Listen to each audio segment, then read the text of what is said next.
welcome to Inner Fortitude with Isis. I'm your host, Isis Byrne, and I want to thank you for joining me on my next podcast. The topic for today is still in a series of self-love, and we're going to be talking about self-care. What is the difference between self-care and self-love? They sort of sound alike, but they're actually very different. Self-love is the act of loving yourself unapologetically and making sure that all aspects of your life cultivate that love for yourself. Okay, so it's loving who you are through and through and accepting it and loving it. Self-care is a subset of self-love. It's one of the things that you do to cultivate self-love. But self-care is the act of taking care of yourself rather than taking care of others or having others take care of you. So it's basically holding yourself responsible for ensuring that all of your needs for your body, mind, your mental health, spiritual well-being is taken care of. So that's the difference between the two. It's a big difference. It's self-love being the, yes, I love and accept myself wholly through and through. Self-care is, I need to take a minute to make sure that all my needs are met. Right? Yes? Make sure? Okay. So I'm very excited that I'm going to go through some of these, what is self-care and how you can ensure that you make this a part of your life and part of your routine. It's super important in making sure that you're as healthy and as whole and as authentic as you can be. And so I'm excited to share some of these tips with you on cultivating that. But before I start on how to begin self-care routines, I want to talk about 3 myths that I've heard about self-care that I need to put to bed right off the bat. Because I don't want people coming into this thinking that, all right, I'm ready to be selfish.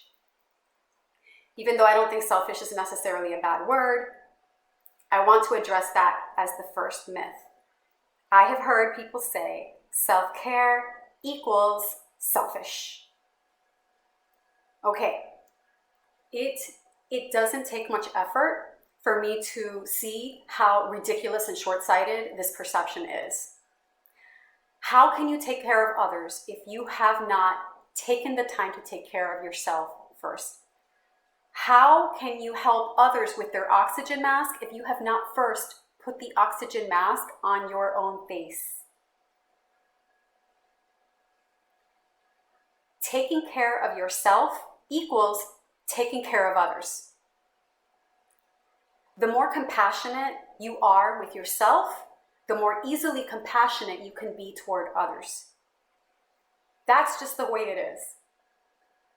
And maybe it helps to look at it this way, okay? Because it's important for you to understand. When you were born, you were given this one body, one mind to live in. Your own little temple, so to speak. It is your responsibility to nurture and care for it, to respect and honor it.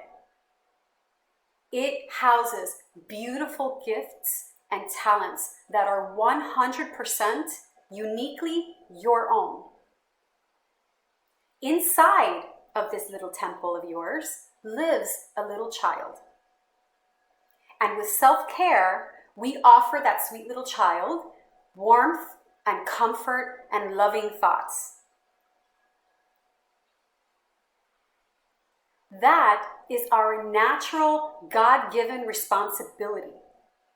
To neglect it seems pretty bad right now, doesn't it?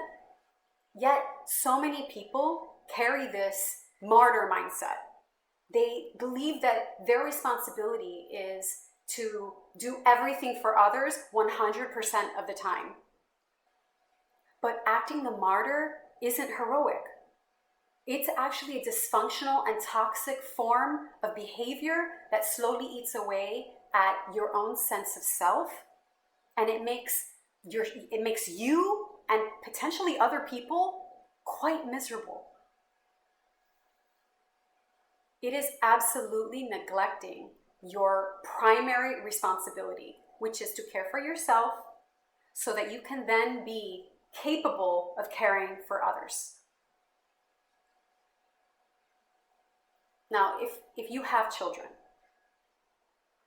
imagine what you teach them by setting the example in taking time to care for yourself on a daily basis. The message that you are giving your child is that they matter too. They are not being raised to cater to everyone else.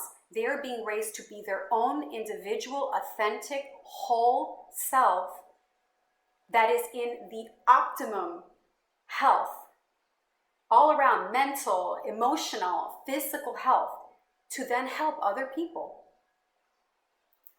I'll put it even in a different way, just to make sure that it is driven home. Pretend for a moment that you have a family member that's in the hospital. Okay? They're in the hospital and they need care around the clock. You have a choice between two different nurses. Okay?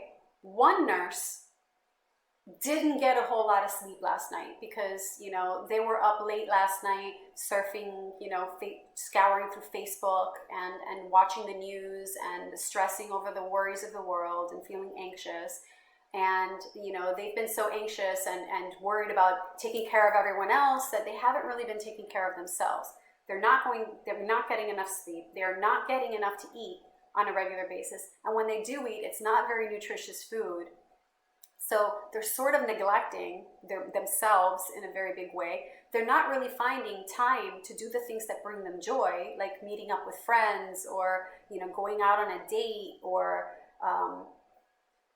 doing any kind of form of creative, a creative talent.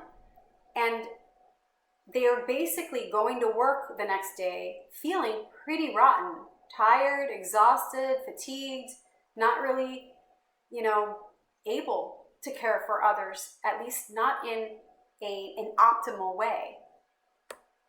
Then you have another nurse who comes home and makes sure that they are nurturing themselves, that they're eating a good meal, that they're going to bed at a decent time, that they make sure that in their social life and in their spiritual life, that they make sure that they are filling their needs to make themselves happy. They take the time to call their mom and ask how she's doing, and they take the time to, get 30 minutes of yoga in before they head to work. And maybe this nurse is, feeding herself foods that are really good for her. And she goes to work and she's going to care for your relative. Which one do you want to care for your relative? Which one is better suited to be the better caretaker? It's obvious. Repeat after me. Self-care is not selfish. It is not selfish. It is absolutely essential. Which leads me to the next myth. Self-care is optional. It's not, okay? It is absolutely not optional to neglect who you are. And the reason why I say that it is not optional is because if you neglect your self-care, it will manifest itself some way or another. It is not without consequence if you neglect taking care of yourself. You are going to feel it. Your health will suffer for it. Your mental health can suffer for it. Spiritual well-being, your joy in life is impacted. And if you are not finding ways to stay happy, it will absolutely impact every relationship you have in your life and every other aspect. So it isn't optional. Self-care is necessary for you to live a whole life, to be authentic. And then the last myth that I wanted to address is that you must practice self-care all the time, every day, in order for it to be effective. Wrong again. self-care can manifest itself for moments in your life, like when you choose to take a deep breath in when you're feeling stressed. That is an act of self-care. Or if you take 2 minutes to just go through a list of the things that you're grateful for in your life when you wake up in the morning. Again, not a lot of time, right? And or when you get home in the evening, for you to just take a few minutes to reflect on what happened today. Again, an act of self-care takes no time at all. If you're ready to get started, so am I. I would like to start to go through some of the different categories in self-care. This is by no means a comprehensive list of all things self-care. And I also want to make clear that your self-care routine and your self-care items, your list of self-care things, and the things that you're going to do to care for yourself could be very different from another person. There is no one size fits all. In fact, if anything that I am suggesting doesn't feel like it's quite your flavor of self-care, tweak it. It is not supposed to be stressful. Self-care is not supposed to be work, okay? At least it's not supposed to feel like work. What you were trying to do, and this is the way, what I propose you do, is don't look for the stuff that's really hard for you to do, okay? Find things that you have been curious about doing in the first place. Start super small, right? Take one step. You do not have to dive into, a 2-hour trip to the gym. You don't need to do it. If the gym isn't your thing, don't make it a thing. If you can't stand the idea of going running because your knees will collapse, don't go running. There are so many other ways to find your outlets and to get healthy or to feel good that don't require things you hate. So if I broach something that bothers you, that you're like, I don't know if that's for me, it's okay. It's okay, because my self-care routine is not perfect, but it is absolutely authentically me. So I'm going to get started, and I'm going to try to give examples as they move along. Don't be disheartened just because something that I mentioned is something that you feel is kind of like, whoa. I'll try to hold your hand through it as much as I can. Okay, so I've separated them into little categories in self-care because there are different aspects. The first category that I'm going to discuss is the physical self-care. So any items that have to do with your body, your beautiful, awesome body that was given to you at birth, that is your responsibility to nurture and love and care for. And so try not to be intimidated. For those of you who really hate exercise, for those of you who the idea of getting on a diet is too much for you, hang in there. I promise there's something in here for you too. So the very first thing that I want to talk about is I'm going to start super simple. Stay hydrated. Stay hydrated is the number one in physical self-care. Okay, yes, water, H2O, agua, okay, up to 60% of your body is made up of water. Your brain and heart are composed of 73% water. Your lungs are about 83% water. Your skin is about 64% water. Our muscles and kidneys are 79% water. And even our bones are watery. They make up 31% water. Our bones. Okay, so what does water do for you? Okay, it lubricates your joints. It gives you healthy skin. It flushes your body waste. It helps your airways clear. It combats fatigue. When you are tired, honestly, you're like, oh, I need a coffee. Drink a glass of water. I have water with me all the time. Drink a glass of water. You'd be surprised at how much energy you can get just from staying hydrated. It also actually leads you to headaches if you're dehydrated. So drinking a glass of water when you feel a headache coming on can actually help you keep the headache at bay too. Oftentimes we get headaches because we're dehydrated. So super cool stuff. Make sure you drink water. Okay, so maybe you hate water. I'm trying to address everything. If you hate water, what about decaf iced tea? If you can do decaf tea, you can do sparkling water, if you like sparkling water, if that's your thing. If you like fruit, cut up your favorite fruit, throw them in a water bottle, shake it up, and now you have flavored water. So whatever you do, just make sure that you're hydrated. Try to drink products. If it isn't water, drink something that is as close to pure water as you can possibly get, even if that's Gatorade or Pedialyte or whatever it is. But just make sure that you drink something that keeps you hydrated. It's really important. And it's so simple. I keep a water bottle with me at all times, or a glass of water with me at all times. And as soon as it gets low, I just refill it and I sip it. I don't guzzle it all day, but just sip throughout the day. It helps a lot, I promise. Okay, so the next thing that you'll need to do is get enough rest. If you are an insomniac, like I used to be, and occasionally I still have my little bouts of I just cannot get any sleep, but I know you're an adult.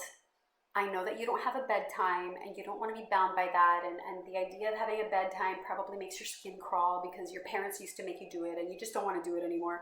But I am telling you that when it comes to rest, it is absolutely necessary for you to have enough sleep so that your brain can function at its maximum performance.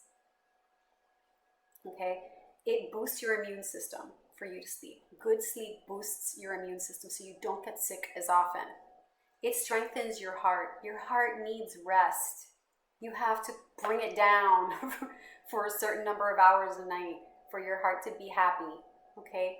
It increases your productivity during the day because you are at your sharpest when you are well rested. It improves your mood, your memory, okay? If you have blood pressure issues, having a good night's sleep lowers your blood pressure. It helps you control that. And it helps you control your weight. What you say? Sleep controlled my weight? How? Well, let me tell you how, my little Padawan. When you sleep, when you are sleep deprived, when you're not getting enough sleep, it actually messes with the hormones in your brain that control your appetite. So when you don't have a good night's sleep, you actually reach for those French fries a lot easier than you would if you actually had a good night's sleep. You will not be as hungry. And you've probably already noticed this if you have sleeping issues, that you're hungry all the time. And it's because your brain is just kind of confusing sleep deprivation with hunger. So what is enough sleep? Okay, so now I'll get into a little bit of the science, but I'll try not to bore you to tears. An adult, I want to separate the adult and the child because children do need more sleep than adults do in order for them to grow healthy and strong, and they've just got a lot more going on while they're going through their developmental stages. So I'm not going to talk about children. I'm not even going to talk about teenagers that just don't stop sleeping. Full-grown adults. There was a study done, and the study found that for adults that slept regularly more than 9 hours of sleep at night, they found that there was a bigger amount of calcium buildup in their heart arteries, and there was less flexibility in their leg arteries. So they're suggesting that sleeping more than 9 hours a night, not so good for your cardio health. So the recommendation is to stick between 7 and 8 hours of sleep a night. So here's what you do. You go to bed at the same time every night. Okay? Go to bed at the same time every night and wake up at the same time every morning. That includes weekends, that includes holidays, that includes whatever, okay? Try not to take naps during the day. if you can help it. But if you must nap, don't nap more than 20 minutes at a time, because anything more than that starts to throw your rhythm off. What you're trying to do is get into a rhythm where your body is used to, almost like your biological clock starts to kick in, and it's used to a certain amount of sleep at a certain time.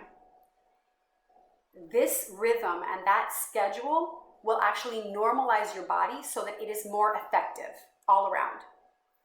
So start out with, I go to sleep at the same time and I wake up at the same time. Give yourself the full 8 hours, whatever. Doing that for about a week, you're going to start to notice, and this is how you know if you've gotten enough sleep, if you're one of the 8-hour people or if you're one of the 6-hour people. I'm a 6-hour person, so I don't need more than 6 hours of sleep, and more than 6 hours makes me feel groggy. So that's how you know you had enough sleep. When you wake up and you feel well rested, you've had enough sleep. So throughout this little experiment where you're going to bed at a certain time and you're waking up at a certain time, you may start to notice that you're waking up before your alarm clock. And when that happens, you know that your body has had enough sleep. So that's your little indicator. It's simple, right? And so I have done this. I started at the 8-hour. I started to set an alarm. I actually had it set on my phone because my phone is my alarm. And there's like a nifty little tool to say I have to wake up at this time, but I need 6 hours of sleep. So it kind of does the backwards math for you. Super easy. I have an iPhone. Very easy to do. Set your bedtime and do it. It can honestly make all the difference in the world with your performance at work, with your performance at home, and just your overall feeling good, having your energy levels. So I'm really, really super highly suggesting it. So, all right, so this leads me to the next one. So after you've done your self-check, you know that you're sleeping well, you knew it was going to be inevitable, eating well. Okay, so whether you're fasting, whether you are deciding that you want to eat 3 meals a day or 6 meals a day or 1 meal a day, I don't want to preach about that. But what I am saying is eat foods that are good for you. What are foods that are good for me? He says, yeah, I know, fruits and vegetables. All I'm saying is stick to whole foods. If you remember nothing else and you're a complete diet idiot and you have no idea what is good or bad for you necessarily, tip is stay away from processed foods and stick to whole foods. Anything that comes from nature. Okay? If you eat meat, meats, stay as pure to the meat as you can, not processed meat.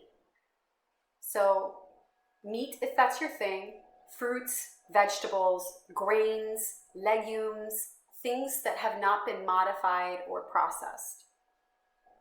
Now, I know that processed foods seem easier to prepare, easier to cook, whatnot. I get it. But it's not worth the price we pay. And I'm not saying never eat processed foods, because I think that I'm not a big fan of diets. I don't think that diets work. I think that diets don't bring people joy. I think that it just discourages people from continuing with something that's actually healthy because it makes it scary and unlikable. It brings you misery.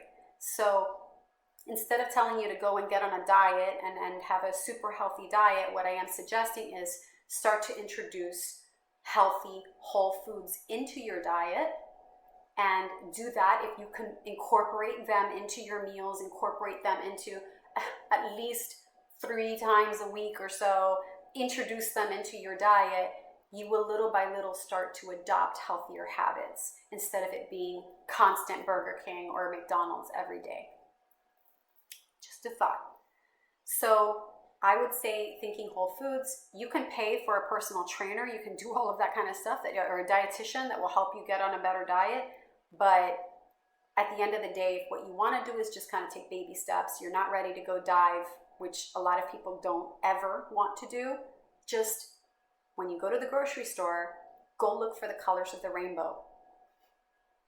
Look for the fruits and vegetables and foods that are giving you those color items. And color tells you actually a lot about the nutritional value of the food that you eat. Like, for example, red and orange, okay, foods like squash and oranges, carrots, sweet potatoes, cantaloupes, those those orange and red foods contain a plant compound called carotenoids, which converts to vitamin A in your body. And they support a function of white blood cells, which is more important for a healthy immune system. It promotes bone growth, it helps to regulate cell development and division, and it also promotes healthy vision, right? Like carrots are good for your eyes, there's a thing. Green foods, which I know you've always heard of, foods that are rich in chlorophyll, which is the green pigment that is contained in green foods. It acts as a detox agent in your body. And another fun fact, did you know that it also happens to act as a natural deodorizer, and it can actually aid you in reducing bad breath?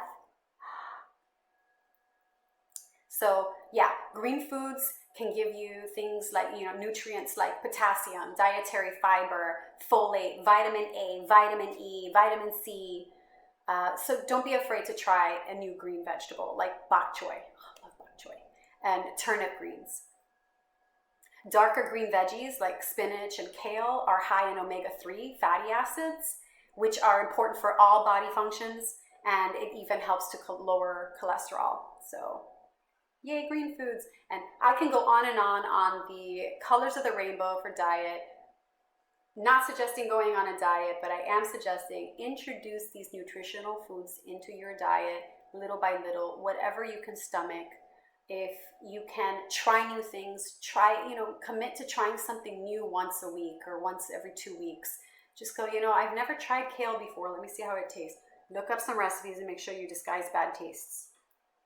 Okay, so which leads me to the next one, which is, again, I'm still on the physical self-care. Set an eating schedule, stick to an eating schedule. It doesn't matter if your schedule is, 6 times a day a meal, or if it's 3 times a day a meal, or 1 time a day a meal, whatever your flavor of self-care is, just make sure that as you stock up on all colors of the rainbow from the grocery store, that you are taking the time to actually eat it. I know that it gets busy every day. I am absolutely guilty of not eating at a certain time. I would get really busy with work, and the only time that I noticed that I hadn't eaten all day is when at the end of the day I started to feel shaky, and I would get faint. I would feel weak, and then it would hit me like, oh my gosh, I have not had anything to eat all day. I just went from meeting to meeting to meeting to meeting and deadline to deadline, and I did not take the time to eat something and feed my body. So what I did was, instead of counting on booking myself an hour so that I could leave the office and do what I need, go find a place to eat and eat comfortably, what I ended up doing was stocking up on snacks that I enjoyed, that were also nutritious, that can give me energy. So things like granola bars, homemade trail mix, dried fruits, string cheese, protein bars or protein shakes, oatmeal, Greek yogurt, whatever stretch your fancy. And I don't know if you've ever tried celery and peanut butter. Oh my God. So yum. Look, whatever stretch your fancy, in these hopefully rare occasions where you cannot find the time to separate yourself from work or kids or crying babies, screaming children, to get a bite to eat, to cook something or shop, just have it in stock. Have something readily available so that you don't neglect giving your body the nutrition that it needs. Which leads me to the next one. Move your body. Yeah, I'm getting into the scary stuff because I know that people are like, no way am I gonna go to the gym. So, okay, I'm not gonna give you an exercise routine that you need to commit hours to. No, sir. I want you to think about this for a few minutes. The benefits to exercise, right, to doing something with your body, it reduces anxiety. Did you know that if you are struggling with anxiety and you're sitting on your couch all day, going for a walk might actually make you feel better? Like, I'm not even talking about going and lifting weights. I'm just saying, go for a walk. It actually helps. You know, it keeps your thinking and your learning and your judgment skills sharp as you age. This is according to the CDC. I'm not even making this up. The Centers for Disease Control tell us that exercise keeps your brain healthy. It reduces your risk of depression and anxiety. The CDC said so, not ECs. CDC. It improves your sleep quality. So if you're actually exercising, all of that insomnia, you might actually get a better night's sleep if you move your little body a little bit. Okay? It reduces your risk of heart attack. It helps you maintain weight, obviously. We all know that as a side of, as one of the benefits. It lowers your cholesterol level. You know, this is all CDC stuff, not me. I'm reading off a list here. Lowers the risk of type 2 diabetes and some cancers. It builds stronger bones, muscles, and joints, and it lowers your risk of getting osteoporosis, which is a bone density issue. It lowers your risk of falls, and it increases your chance of living longer. Exercise can extend your life. If there isn't another health benefit for that, if that was the only one, that would be enough. So come on, I mean, not only will you feel better, but you will also look better. Your energy goes up, your motivation goes up, your self-esteem goes up, and your confidence goes up. With all those benefits, you'd be remiss not to move your body. So, there was, and I want to share this because I saw it and it impacted me. There was an ad that I saw online. It was on Facebook, and it was an ad. A woman was basically dancing in front of the camera. There was beautiful music playing, very kind of almost a groovy, spiritual kind of music. She was in a beautiful room, and she was just dancing, just flowing with the music and doing her thing and just being unapologetic about her dance. And she was kind of talking through it. And as she danced, she explained that, you know, when we dance, we become almost like that wild child that we were born to be. It is the most wild that we can be, right? In a civilized society, it's that one thing that just, our wild side comes out when we dance, right? She kept dancing, and as she's dancing, she continues to talk about the authenticity of her dance and how she doesn't care what I think of her dance, and I shouldn't care what she thinks of mine. And this is the part that got me, and this is the part that I want to sink into everyone else. She said, we don't know for how much longer we will have this body. Now, I want that to sink in for just a second. We don't know for how much longer we will have this body. So are we honoring it by not moving it? Regardless of how you feel about dance, and I think a lot of people feel like, I'm not good at it, so I don't want to dance. And I'm not even suggesting that dancing is the thing that you should do to move your body, but what I can tell you is that dancing really is a pure form of movement. It isn't something that's completely structured. Everyone has their own kind of personality to it. You add your own flavor to it, which is something that I love. It makes it unique.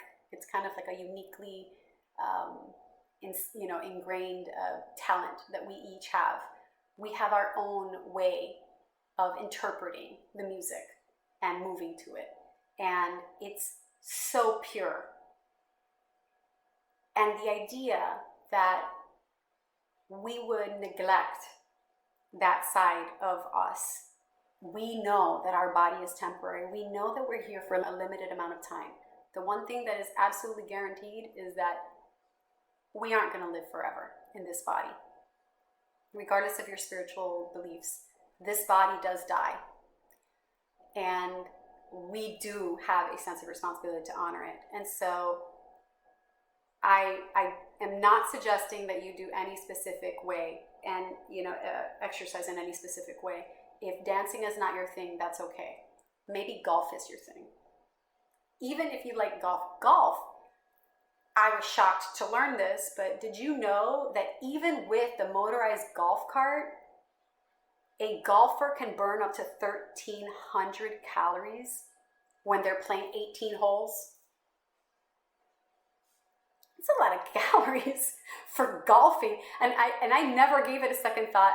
I'm not a golfer. I don't know anything about golfing, but I find that really interesting, and that's fantastic, which means that, sirs, you have an excuse to tell your wives, I'm going golfing today. I'm gonna go take care of my physical health. So if golfing is your thing, go do that. If you dig yoga, here's the thing about yoga too.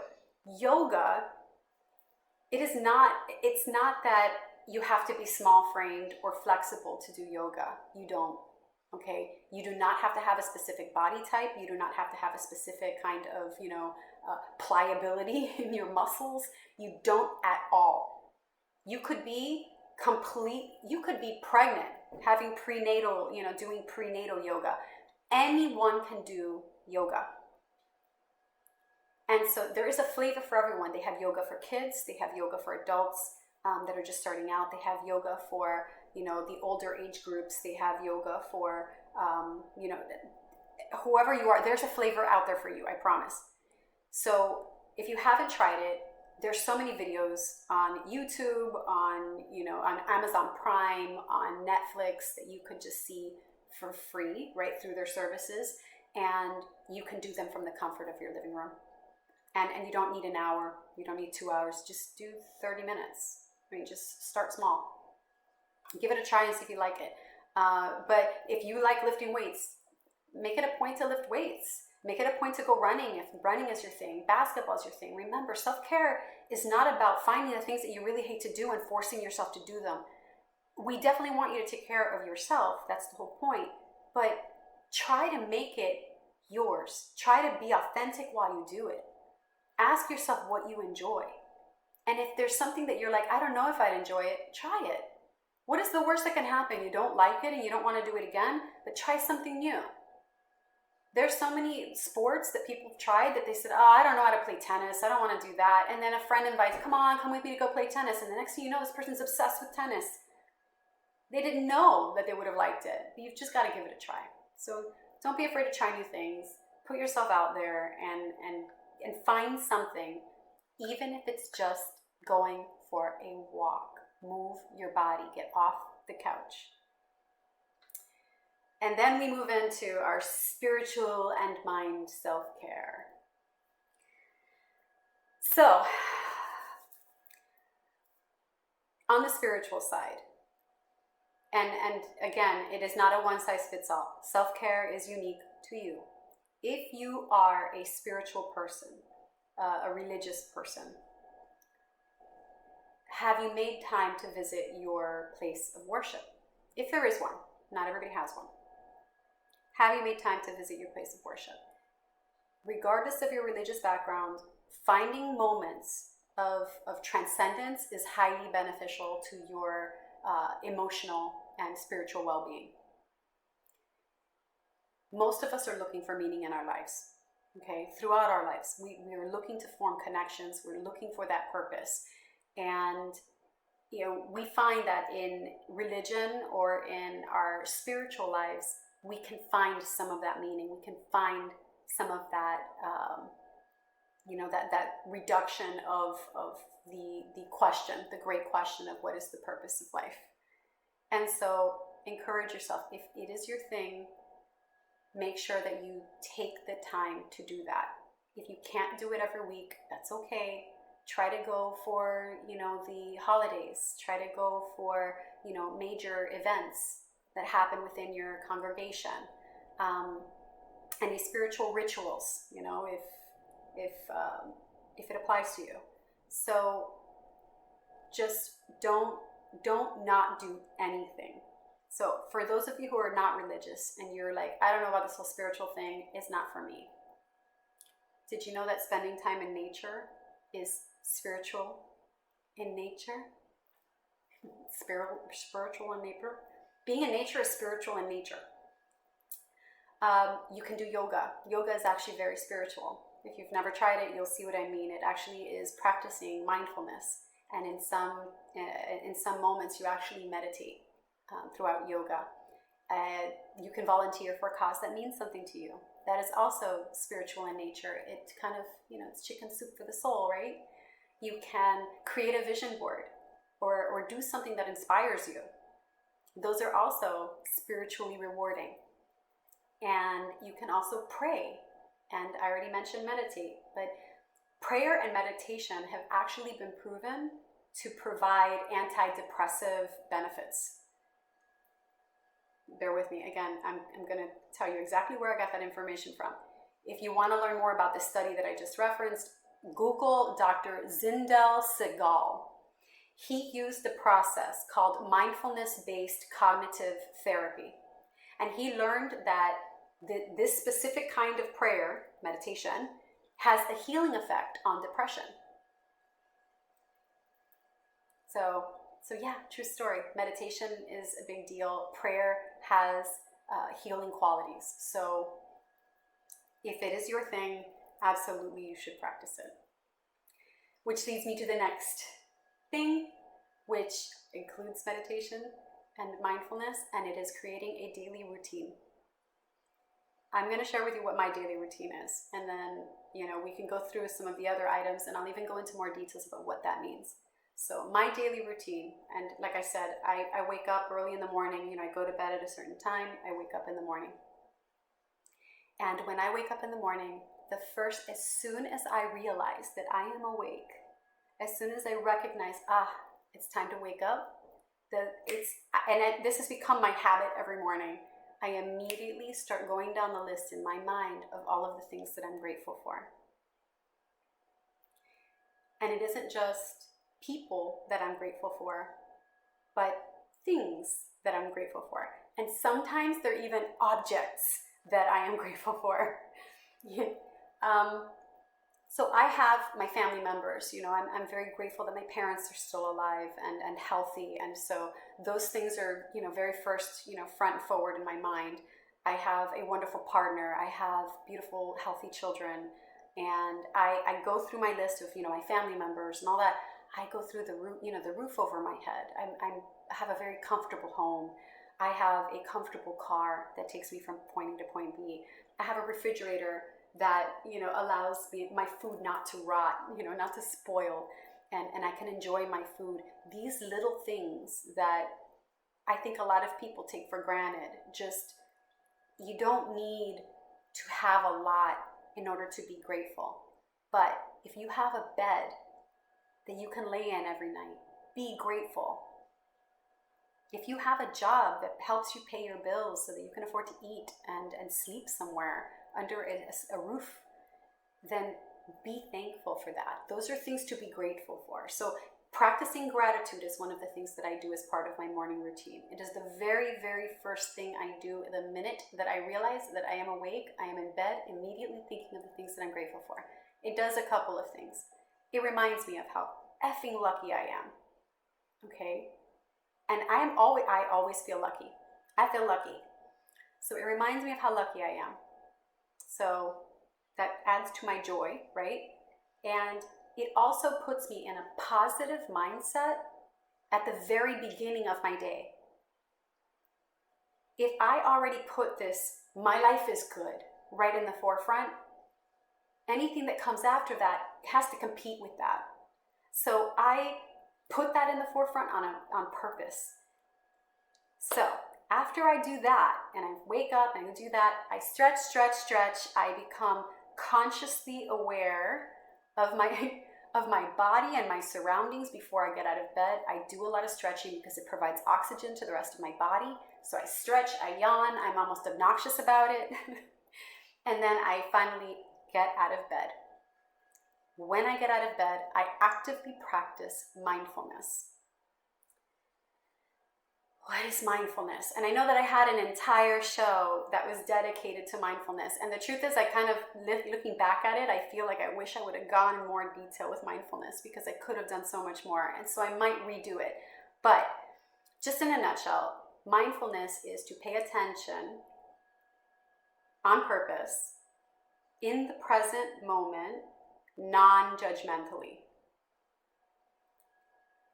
So I am on purpose focusing, okay, paying attention to what I'm doing at this exact moment without judgment. And so what does that look like when I get out of bed? Well, when I get out of bed, I am noticing, is my skin feeling cold? Or is the air that's hitting my skin warm? Is the floor underneath my feet, solid and a hard floor? Or is it a soft, fluffy, warm surface? What is the sound that I hear as I walk across my wood floors? What does it feel like? How does my body feel? I start to observe everything around me. I start to even feel like, I need to brush my teeth, right? Because my teeth are feeling, got my morning breath. And, so I start to notice all these things that are in that present moment about me. I am not thinking about work. I am not thinking about what I need to do today. I'm not thinking about what happened yesterday. I'm not thinking about all of the to-do lists that I have to go through in the morning. I'm not doing that yet. This time is for me right now. So I go to the bathroom and, I visit the toilet and I brush my teeth, and I am in the moment imagining every single step of it, observing how I feel. That leads to my shower, which leads to, again, is the water temperature hot or cold? How does it feel as the water's hitting my back? How does my hair feel? How does the soap smell? I am just observing and observing and observing and observing the whole, and I know that this is not for everybody. I get that if you did this, you might be overwhelmed. But what I can tell you is that having done this every morning for, I would say close to a year, it helps to ground me. It helps not only to ground my emotions first thing in the morning, because it kind of reminds me that I'm right here right now. Everything that's happening right now is what is important for just a moment. I'm giving my mind a reprieve in the morning before the floodgates have to open and I have to do all these things. I'm not checking my phone. I am not looking at what I need to do. I am really just focused on being in the moment. And it doesn't take long. These are things that I would do in autopilot. I was going to do them anyway. So I'm just doing it a little differently. I'm just observing it as I'm doing it. And it feels fantastic. When I am done with all of my crazy autopilot things, right? Bed, shower, teeth, I am like, okay, I feel accomplished. When I'm done with that, I'm like, I'm ready to start my day. And after my shower, I do words of affirmation. So I have a list of things that I tell myself every day that are, that are positive things about me. And so I go through this list, looking in the mirror. I will go through, I'm strong, I am compassionate, I am independent, I am confident, I am, right? So I am going through my list, I am competent, I am whatever it is that I am. As I tell myself that, looking myself in the eye, I always end it with, I am worthy and I love you. That is the start of my day. I'm ready to have my coffee. So those are the sorts of things that that you can incorporate into your morning practice. If any of those feel a bit much for you, or if you kind of feel like, well, I can separate them, maybe I'll do one of them, or just or all of them, you can create your own flavor of it. I have personally benefited from all of them. It puts me in a very positive mind space first thing in the morning. Like I said, it's really hard to compete with me in the morning. People call me a morning person. I think I might make myself a morning person. I don't know that I'm naturally a morning person, because if I woke up and maybe I didn't go to bed on time, and maybe I didn't bother with my gratitude in the morning, and I didn't bother with words of affirmation. I didn't bother practicing my mindfulness in the morning. And all I did was just roll out of, crawl out of bed, forget my stretches, just ignored all of that, go into autopilot, go to the bathroom, brush my teeth, hop in the shower, and get out. I the entire time would have been worried about what to do. I probably would have checked my phone. I would have been already in a negative mind space. How in the world can somebody expect to be in a good mood after all that? Whatever. So I am a big fan of getting your morning routine down. I think it's important. Okay, and so I kind of described the mindfulness aspect of paying attention to the things that are going on around me, the things that I see, the things I smell, all my senses, and that is a form of mindfulness. Another act of mindfulness could be meditation. And the way that I meditate is not moving around. So what I consider meditation is much more, focused and committed in stillness, if that makes any sense. So I practice meditation being still. I have been meditating since I was a little girl. I was probably 7 or 8 years old when I first started practicing meditation. And I started practicing it because I would wake up in the middle of the night from bad dreams, and my dad would try to console me. And he taught me a couple of tricks on how to get back to sleep without the anxiety of these monsters still following me around, because I was just I was in a negative mind space, and I couldn't sleep.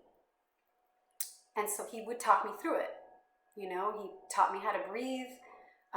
He told me that, after you get your breath in, visualize, in your mind that, that if these monsters keep coming back into your head, imagine them, just kind of watch them pass by. If you just separate, don't let them attach themselves to you, just kind of keep them over there, because you have control over that. If you keep them over there, then they will pass through. And I don't know if it's because I was a little kid, and I'm not, I don't know, the innocent child mind, the kid mind that believes everything that adults tell them, that I was just like, yeah, that's easy. Like, it was so effortless. I just did what he told me to do, and it worked.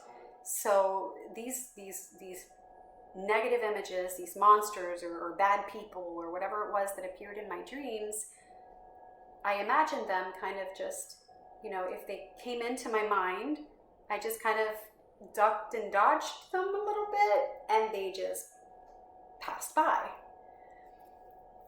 And I didn't know at the time that was actually a form of meditation. I had no idea that my dad was teaching me meditation. I only knew that he was trying to teach me how to keep bad thoughts somewhere else. And it wasn't complicated. It didn't take long to learn it. I did it within that night. And anytime that it kind of, I forgot, or I got a little anxiety stricken at night with something, and he would wake up, he would remind me. He was like, all right, well, remember what we talked about? Why don't we do this? And I'm like, oh, okay. So I'm grateful to my dad that taught me that, because as I got older and meditation sort of became a mainstream thing, I'm like, oh, I've been doing that. I did that before it was cool. So I'm blessed that I was able to do that for a very long time. And I needed it, because the anxious kid grew into an anxious adult, and I was able to combat a lot of the anxiety. I went through a period of time where I forgot those skills. I stopped using them. I wasn't doing it on a regular basis. And I almost just I guess I put the toolbox away. And then one day I brought it out again, and I was like, oh, why have I been neglecting this? So anyway, I have a simple step-by-step on meditation. It's meditation for dummies. Anybody can do it. And so here's the one thing that I want you to keep in mind before I even start to go through the steps. Meditation is not about quieting your mind. It is not about clearing your mind. It's about finding control and balance with your thoughts and being present in the moment and observing the thoughts. But it's not about the thoughts not existing anymore. I hope that makes sense.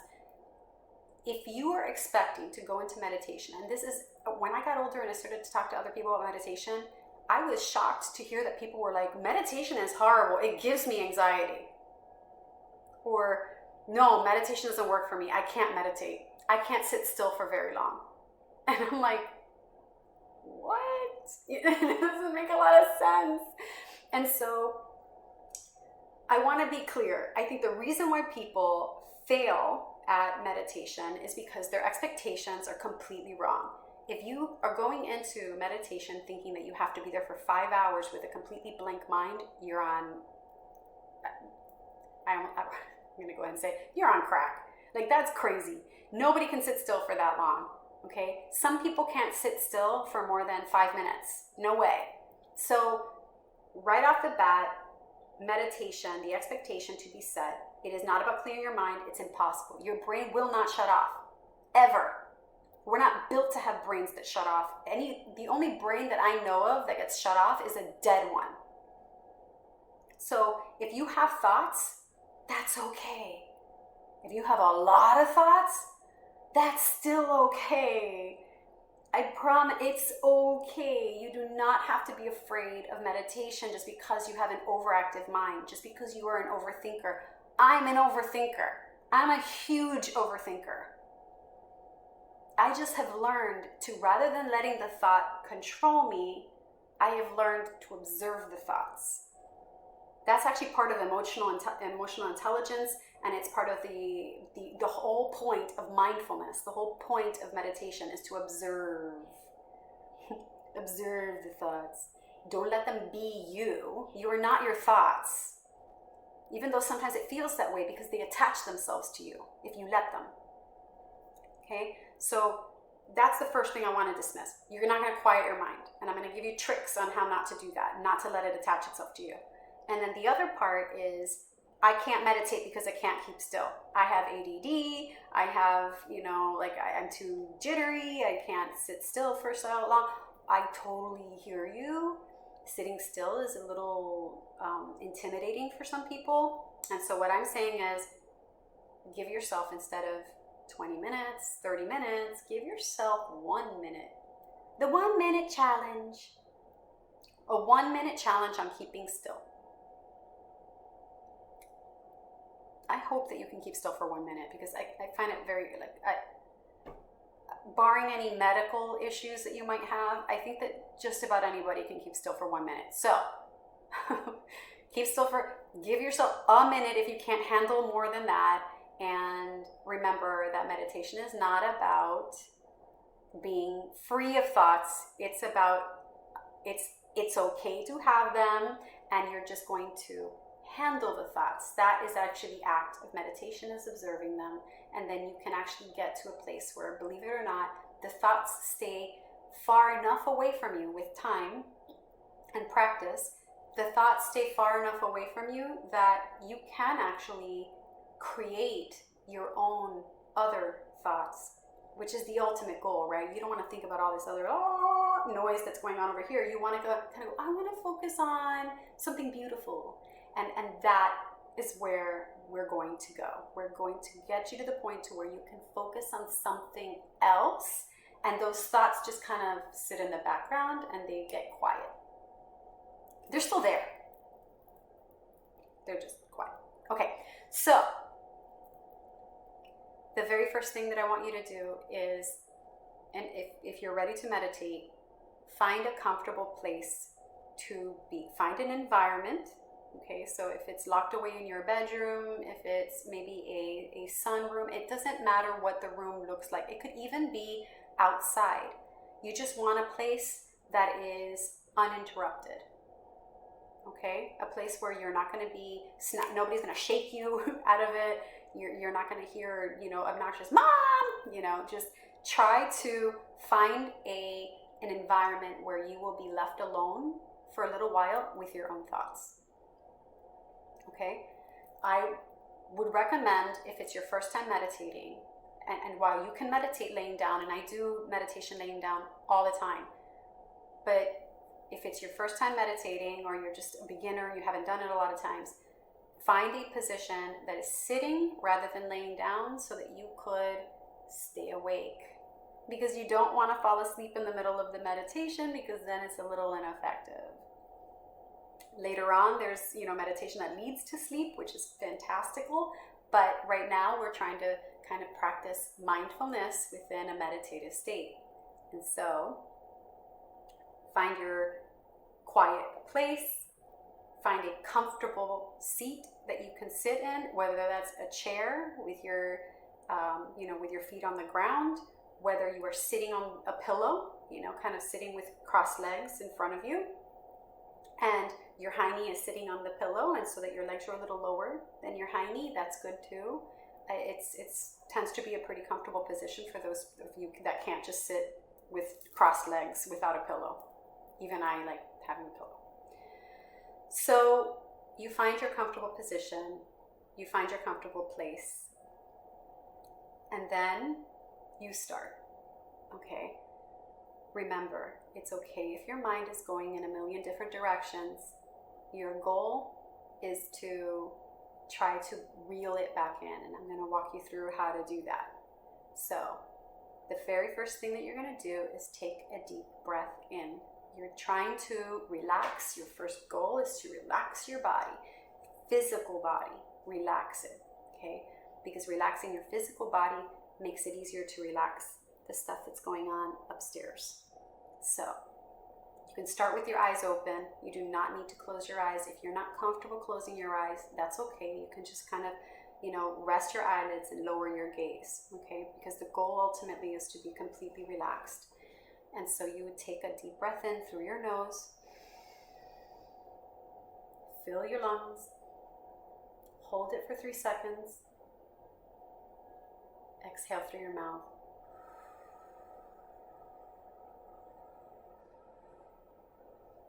Empty your lungs. Make sure that your hands are resting down, maybe on your legs. You are at a comfortable position. You breathe in again through your nose. Hold it for 3 seconds. And exhale through your mouth.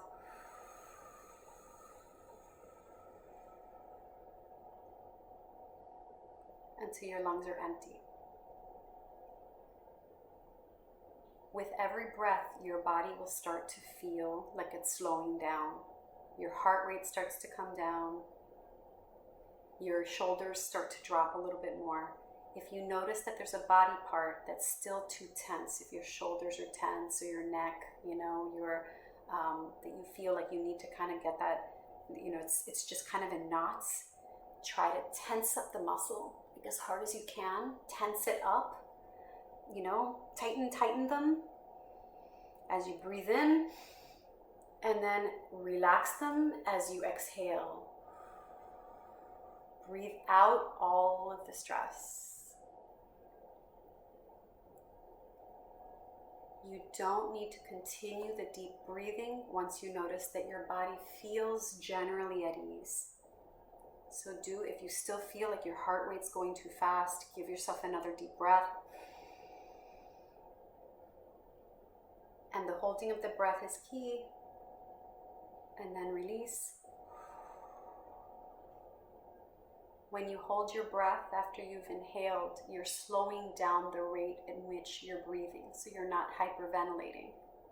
So that's one of the keys to relaxing when you start to meditate. If you do breathe in, breathe out, you could end up hyperventilating. If your fingers are getting numb, that's why. So as you start to relax and your breathing starts to normalize, you don't have to keep doing the deep breathing anymore. You can breathe normally. And now we're going to work, and you're going to start to focus on the rest of your body, one part at a time. And we're going to start all the way at the top, from the crown of your head. At the very top of your head, imagining you're, picturing, visualizing the top of your head. How does it feel? You want to relax the top of your head. As you move down, you want to relax your forehead. All the muscles in your forehead, relax them. You're breathing normal. You just kind of let it go. Your eyebrows, make sure that your eyebrows are not tense. Your eyelids, let your eyelids relax. If your eyes close, that's perfectly okay.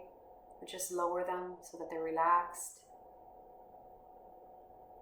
Your cheek muscles, don't smile throughout it because that's flexing a muscle. So just relax your cheek muscles, relax your jaw, let your mouth fall how it falls. If your mouth is open a little bit, that's okay. Just try not to drool. No, I'm just kidding. If you drool, who cares? You're meditating, nobody's watching. So relax your tongue, relax your lips, relax every aspect of your face before you move down to your neck. Relax your neck, down to your shoulders. Are your shoulders relaxed? Make sure that you've got no tension in your shoulder. If thoughts start to creep in as you're going through this, give them permission to exist. Observe them from a distance. Keep your distance in your mind. It's just a thought that you're observing, and they will go away. Just like the waves of the ocean that come in, let them wash back out to sea. Don't pay them importance. Detach from them. Those are detached thoughts. They aren't you. They're just something that's passing through. They may be important. You're not telling them that they're not important. You're just telling them not right now. Right now, this is your time. This is time for you to focus on yourself, to focus on this moment. So keep going from your neck to your shoulders. If your shoulders are relaxed, go down to your chest. Your arms, make sure your arms are completely relaxed. Make sure all the muscles in your arms, your biceps, your triceps, your forearms, your hands, your fingers, all of them are relaxed. They are not tense. Keep going down your body, your stomach, your back. Make sure that your back is relaxed. Keep your spine straight throughout the meditation. Don't slouch too much. You really want to be as straight as you can be, and relax all the muscles. Moving down to your hips, down to your thighs, down to your calves. Relax. With every breath, your body becomes heavier. Your body becomes, if you start to feel numb or if you start to feel tingly in your body, that's normal. You're doing it right. You're okay. Nothing terrible is happening right now. You're completely safe. Keep going down to your ankles.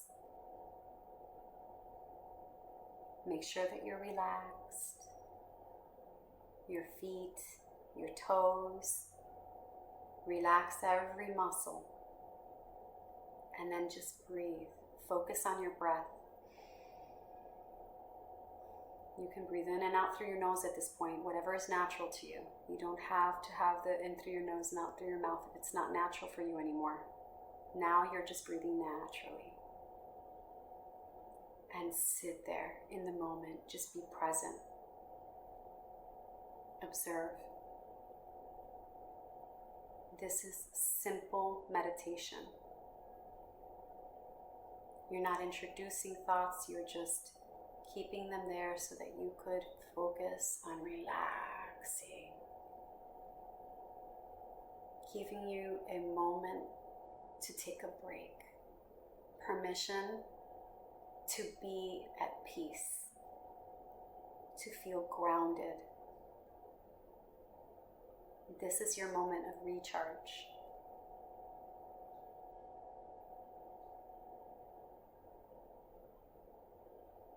Now do this as long as you want.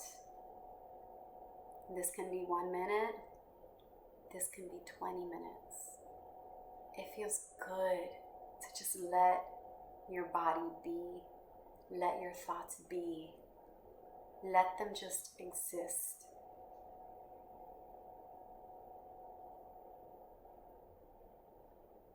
You deserve this time. This is your time. And when you're ready,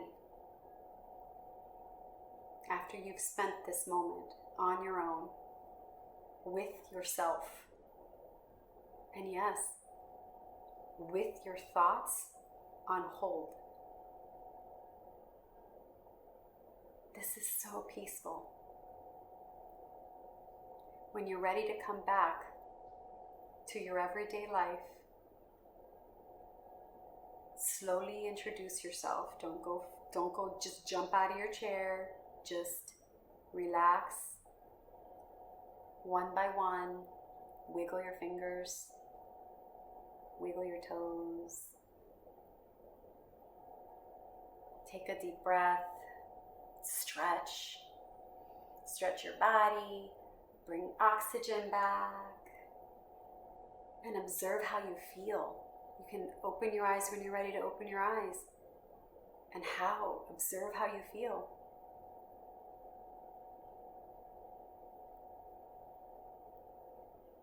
That is a simple form of meditation. There are a lot of other forms of meditation that you can do. That one is really just a stop the overthinking. This I've used for anxiety, I've used for bad dreams, I've used for, in those nights where I just kind of feel restless.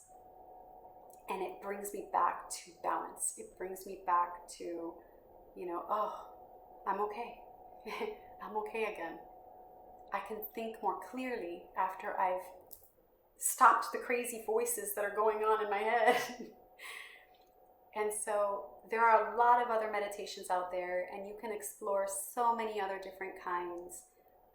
There are specific meditations for sleep. There are specific meditations for heartbreak. There are specific meditations for performance, for more performance at work, for focus. So there are all kinds of meditation methods out there. And I would encourage you, if you are really interested in it, and if you just tried this simple meditation and it worked like wonders for you, keep doing it, okay? Keep doing it every day exactly as you were just taught. Because it's so powerful to learn how to do that by yourself without someone guiding you in the future. Once you know how to do that on your own, guided meditations can teach you, but try to learn them so that you could do them on your own. It shows a lot more, it exercises your abilities to to self-soothe without the technology. But if on the event that you do need it, and I have definitely on occasion just needed somebody to guide me through it because it kind of, things get away, or I let it go for too long, and it's a lot harder for me to just do this, especially if I'm out of practice or whatever it is. And guided meditation is like a miracle. It's like amazing. If you find the right guide, you can get through a lot. You can get through just about any emotion out there that's been holding you back. And it gives you a kind of a coping skill to take with you. So I highly encourage meditation as a form of self-care. It definitely will bring you back to normalcy, or or strength, where you think that you're kind of losing it, this kind of hits a reset and it gets you back in the driver's seat again. So huge fan of meditation, and I will do a dedicated show to meditation, not just a simple one, but I have another couple of tricks up my sleeve, and I'm happy to share those with you. But learn it, read up on it, so many different ways to do it. Some people have all kinds of visualization models that allow you to do everything from being in a mountain and becoming part of the spring water that trails down the side of the mountain, that cleans everything in its path. And it is amazing how different a lot of these meditation styles can be, and how complex they can be, and also, just complex in the storyline, but really bringing it back to this simple, powerful, beautiful serenity and strength that you already have inside of you. You just need someone to sort of poke. It's really in there. So I hope you enjoyed that meditation walkthrough. I will keep going down the list on more of our self-care because we're not done yet. The show ain't over. So what do we have next in the list? Now I actually almost meditated right there just talking you guys through it. It's important, and I don't know that I really stressed enough on the meditation side of letting your thoughts and observe them. Be compassionate to yourself.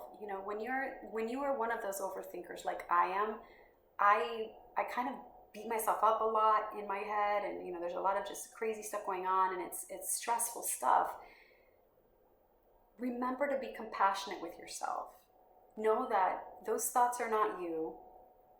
They're trying to tell you something, and that's part of EI, and I have totally different stuff to say about that. But as part of emotional intelligence, it's one of the principles that we need to remember to be compassionate with ourselves and compassionate with others. But first be compassionate with yourself, because every single thought that enters your brain, every emotion that you feel, there's a reason for it. And you may not understand it right off the bat, but it's telling you something. It's trying to get you to pay attention to something that needs action, or just look at me. I need you to know this to be true. And then you can address it from there with compassion by responding and saying, okay, this thought is in my head because XYZ, and you can find ways to make it better by actioning it. But don't act like your thoughts are just, they get away from you and they don't mean anything. Well, they do. And don't let anybody tell you that your thoughts are, oh, you have crazy thoughts. Like, no, everyone has thoughts. Everyone has emotions tied to a lot of things. It's just how we handle them that matters. The response to the emotions is what matters. And so meditation helps us look at that objectively and look at it and say, I'm looking at it with compassion. I see the thought. It's right there. It's knocking on my head saying, listen, look at me. And I go, okay, I see you, but not right now. That's all it is. It's saying, not this right now. You're important. I'm sure that you have something to say. But right now, I need peace. Right now, this moment is mine. There will be a moment for that, and you can address that through other things that I'm going to introduce. You can address those thoughts another way, but be compassionate with yourself throughout that meditation. Don't be frustrated with yourself that, it doesn't shut off. It's okay. Just breathe and try again. Don't give up. Okay, so the next thing that you can do in self-care, and this is something that's actually become super popular after the pandemic, and it is learning something new. Nowadays, where everybody is kind of home all day long, we're kind of hungry for knowledge. We're finding a lot more time to do these things because our commutes have been cut down because nobody's working outside of the house anymore, or there aren't as many people on the road, so I get home at a much faster pace. And that provides us an opportunity to sort of get introspective and go, I've been wanting to learn a new skill. And so I start looking things up. I'm listening to new podcasts, and I'm looking at YouTube videos, and I'm reading up on people's blogs to just learn more about how I can be a better version of me. And that could be anything from learning to play the piano. It could be learning to, paint. It could be learning how to love yourself. It could be anything. So if you are learning a new skill, that is an act of self-care. That is nurturing your own curiosity and growing and developing you, your beautiful self. So try to think about things that you've been wanting to do and try to find an opportunity to learn them. There are so many places to look. It's really good for your health to continue to learn new things, your cognitive health, because we know that if we're feeding our brains are more active, and if our brains are more active on a day-to-day basis, as we age, our brain is stronger as we age. So we don't have to worry about things like, it could slow down things like Alzheimer's disease and things like that. Keeping your brain busy is really, really good. So learn something new, practice it, and it opens up not just your cognitive health and your mental health, but it also can open avenues for your social wellness. So you could actually meet people that have the same talents or the same interest in learning those skills, and you've just opened up your social circle. You can get to know people that also are passionate about what you're trying to learn. I know that it works for just about anybody, right? If you talk about self-love and you join a Facebook group, which I am a part of a couple of Facebook groups on self-love, you get to know people and you get to help people and people get to help you. And so what you don't know, you can ask and you can get that assistance. And if someone asks a question, you can also help them. So it is a really cool way of opening yourself up, giving yourself the feeling good about helping other people, and while also being able to unabashedly ask questions for yourself. So give yourself permission to ask questions and keep learning new things. It's super good for your brain and super good for your soul. Okay, the next thing, and I broached this topic a little earlier, and it was about journaling. And I've been talking so much, I need some water. So it's about journaling. So if you've never considered getting a journaling yourself, like buying a journal and just writing in it, I highly recommend it.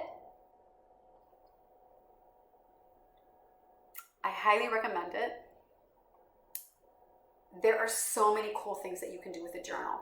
It isn't a diary in that you're telling a story of your life. That's not the point of journaling. Journaling is, the point of the journal is to develop yourself, okay? It is to continually improve how you react to things. It's sort of a self-reflection tool in understanding, I did this, maybe I shouldn't have, this is a better approach, or being grateful for people, writing down things you're grateful for, writing down your accomplishments. So I'm going to go down the list of the things that I really think that we should be doing within journaling, and you can pick and choose which ones seem to fit for you, but I'm going to explain why there are benefits to each different type. And while I don't think that you need to be journaling for hours and hours on end, I do think that having a good 10 to 15 minutes before you go to bed at night to reflect on your day is a really good idea, because you'd be surprised how much when you look back at it, and sometimes even when we write it down, we start to realize, like, did I really do that today? Or I did something awesome today, and you get to celebrate it. Okay, until you actually stop to think about it, because we all go into autopilot, remember? We go through our days and we're not really appreciating what just happened. We're not really learning from those experiences, because all we are attached to is the emotion of that moment, and then if it came and went and you never gave it a second thought, you didn't learn anything. But if you're journaling, you're purposely thinking, what happened today? So let me explain what each of the different things that you can do within a journal. So I mentioned accomplishments. Okay, accomplishments. If you use a journal to record your accomplishments, this keeps you motivated, because you're like, yeah, I did that. Like, you can do that. It is also really cool to have in those accomplishments, when you look back, you can feel a sense of accomplishment in that, look how far I've come.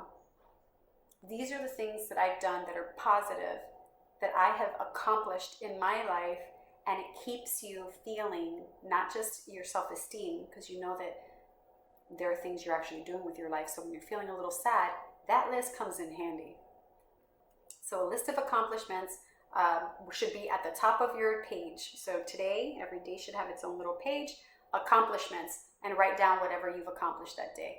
That could be as small as a task, like, oh, I finished the XYZ task within project B. Or it can be huge, like, I got a promotion today, you know, or I got an A on my paper. Whatever it is, write it down. Write down your accomplishments at the tippity top of your page. The second thing that you can do with journaling is problem solving. And so at the end of the day, oftentimes, especially if it's been a very busy day, there are things that concerned you or challenged you throughout the day. It could be anything from work-related, relationship-related. It could be with your kids, you know, with your children, with parenting. Write down the concerns and or challenges that you experienced that day, even if they don't pertain to any of your goals. It isn't just about monitoring what your goals are. Just what challenge did you have? How did the challenge make you feel? And then respond to the worries or opportunities, you know, because every challenge is an opportunity. So respond in the journal with what you are going to do to keep moving forward about it.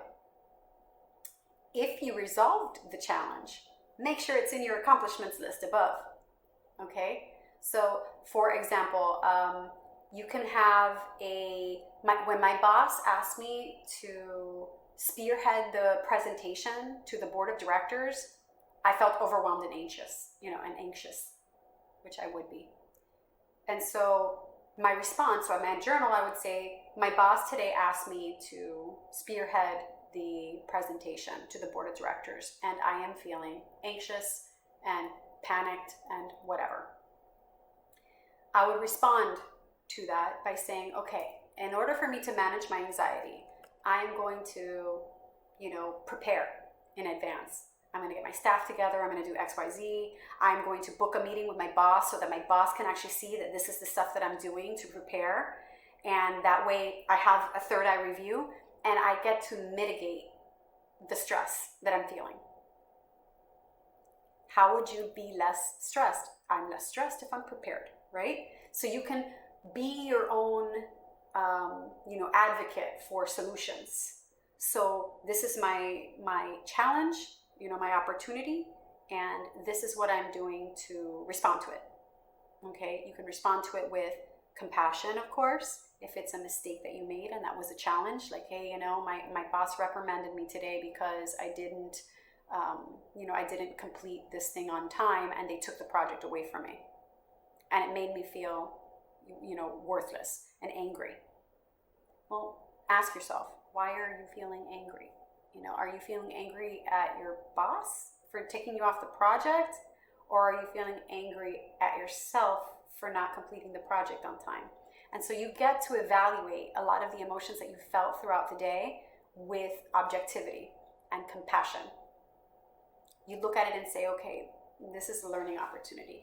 I didn't do it on time, and as good as my excuse could have been, I understand that my boss needed it at a certain time and I didn't provide it.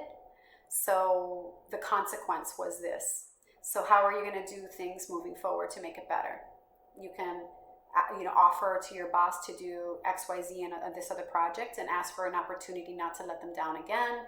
You can do bring your staff together and come up with, ways to make sure that this doesn't happen with any other project. You could do a ton of other things to try to mitigate that, or to at least, respond to it in a productive way. But what you can't do is say, okay, this happened, I got yelled at by my boss, I'm just angry at my boss, and then take no accountability, because that's not growing. So to care for ourselves, instead of living off the emotion and feeding off the energy of anger that we put on our bosses for reprimanding us for something that we felt was unjustified, consider, well, there was an expectation that was set. I didn't meet it. As good as my excuse might have been, how can I make it better in the future? What can I do from this point forward? Because I can't change the past. How can I change it moving forward? And you can actually come up with ways in your journal to, when you're writing it down, you do tend to think about it from the outside instead of internalizing it upstairs. It's just easier when you see it. And that's why there's so much power in journaling. You get your thoughts out. It's almost like you're communicating them, just as you feel better when you're like sad about something and your friend, calls you and says, hey, you sound sad today, is everything okay? And you go, yeah, this happened to me. And you let those feelings loose, right? You talk about it. Once you talk about it with your friend, you feel better. I mean, it doesn't all go away, right? You're not 100% better, but there's a sense of release. And that's what journals do. You release the emotion, and you also get to assess, you get to analyze what happened so that you could prevent feeling that way again in the future, or prevent that situation from triggering that emotion again in the future. And it's a win-win. Your emotion is diminished, and your sense of trusting yourself moving forward starts to increase. You've just learned something. You've automatically become a better person. So, another thing that you can do with journaling, which I think is a cool tip, is reflecting on how, on all the roles that you play in your life, how you could do better in each role. Okay, so let me give you an example. If you are an executive at a company, you have children, and you're in a committed relationship. When I look at myself as a boss, right, I'm a boss, whatever. What kind of a boss am I? How can I be a better boss? Like, how do I think my staff sees me? So this is a self-reflection tool. How does my staff see me, and how can I do better? You look at yourself as a partner. Well, I'm a partner. What kind of a partner am I? And can I do better? Is there something that I can do to be a better partner? And the same thing as a parent. I'm a parent, and when you're doing the day-to-day grind, you don't often realize how good or bad a job you might be doing in all the aspects of your role. You're just getting by, right? You've got a lot of stuff to do. You have dishes to wash, you have dinner to make, you have blah, blah, blah, blah. But is there anything that you can do to be better? And so if you journal this, and this can be, a one-time exercise, this is not like a nightly exercise necessarily, but I would check in every once in a while on how am I doing on myself, and just go, spend a little time introspectively working on you and going, how can I be better at these things? So I love that one because I do it every once in a while, and there are times where I'll even ask for feedback, and when I ask for feedback, I'm not always prepared for what I was hearing, but I did actually learn a lot about myself. If you ask the question and you're open to it and you don't rip their heads off for answering the question honestly, you could learn so much. You could be a better version of yourself. So I highly recommend it. Okay, so going down the list, I'm actually looking at my crazy list. All right, so the next thing. Taking breaks from your phone and social media. Most people don't realize how unhealthy or addictive social media actually is. While we think that it's a way that we stay connected to people and our family members and all of that, we aren't really cognizant of the damage that it's actually doing and our ability to stay connected to the people that are in our actual lives in person. It has a negative impact on your life. you start to compare yourself to others. It's one of the side effects of, you know, browsing through Instagram and Facebook, is that you start to compare your life to the people on social media, right? Your friend that is in, you know, in pictures with their significant other, going all over the world and traveling the world with their significant other, and they're so happy and they're so in love, and you're just like, man, I can't even remember the last time I was on a vacation. I can't even remember the last time I had a boyfriend. And this girl is traveling the world with her super attractive, you know, boyfriend, and they're traveling the world together. And it's, so you start to compare, like, man, what is she doing that I didn't do? You know, how can she afford all those trips? And you start to see, you know, their successes, their relationships, their looks, right? Like, oh, she's so much prettier than I am. And you compare and compare and compare. You also pick up on other people's stress. If people are posting things about, you know, somebody in their family that's in the hospital, you start to go, oh no, what happened? And these are people that you haven't spoken to in 20 years. But on Facebook, it just feels like all of their problems are kind of yours too. So things are stressing you out, you know? And the biggest side effect that I think that it really has on people is that it negatively impacts your social relationships with people that are actively participating in your life. Because you decline while you're busy surfing your phone and your social media, the people that are sitting right across the table from you are not being communicated to. Imagine what they feel like while you are scanning through your phone. And if you know this and you can't stop yourself, you're definitely addicted and you need a break. But it matters, okay? Your kids watch it. If you have kids, they're watching you surf through your phone all day long. And what does it teach your children? It teaches them that it's okay for them to do it because that's more important. And it's also teaching them that they're not important enough to be focused on. So when they're asking you questions and you're like, oh, well, I'm sorry, honey, I'm looking through something, I'm reading an article, they are dismissed. That it could be a spouse, that could be a child, that could be a friend. I have had people do that when we would go out to lunch. Everyone at the table, I literally have taken pictures around the table of everyone at the table had their cell phones out, scanning through, replying to emails, texting people, checking social media, while I'm sitting there looking around. It's insane, people. Recognize that if you are doing this, you are not doing yourself any favor. The time that you're spending on social media, you're not spending on caring about other people, and you're sure as hell not caring about yourself, because no matter how good you might think it feels to scan through your phone and read through all of the posts of the day and all the latest and greatest things that your friends are saying, you are neglecting time that you could have been spending on your own. So if you're one of the addicted people to social media, unless that's what you do for a living, because that's what pays the bills, and I totally get that because it kind of happens with me, you need you have no excuse not to spend time on yourself. If you've got time to surf Instagram for an hour a day or 5 hours a day or whatever you actually do.